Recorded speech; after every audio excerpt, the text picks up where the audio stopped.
ایک بار جناب بہلول کسی نخلستان میں تشریف رکھتے تھے۔ ایک تاجر کا وہاں سے گزر ہوا۔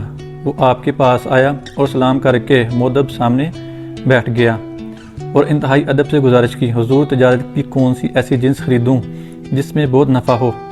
جناب بہلول نے فرمایا کالا کپڑا لے لو۔ تاجر نے شکریہ ادا کیا اور الٹے قدموں چلتا واپس چلا گیا۔ جا کر اس نے علاقے میں دستیاب تمام سیاہ کپڑا خرید لیا۔ کچھ دنوں بعد شہر کا بہت بڑا امیر آدمی انتقال کر گیا۔ ماتمی لباس کے لیے سارا شہر سیاہ کپڑے کی تلاش میں نکل کھڑا ہوا۔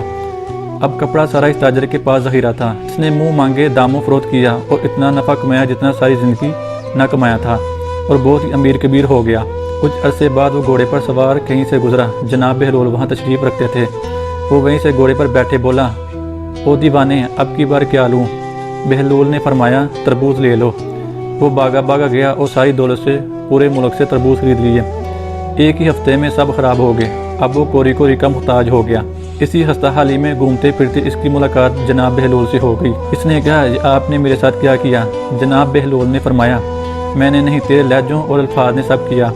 جب تو نے ادب سے پوچھا تو مالا مال ہو گیا، جب گستاخی کی تو کنگال ہو گیا۔ اسی کو کہتے ہیں با ادب با نصیب، بے ادب بے نصیب۔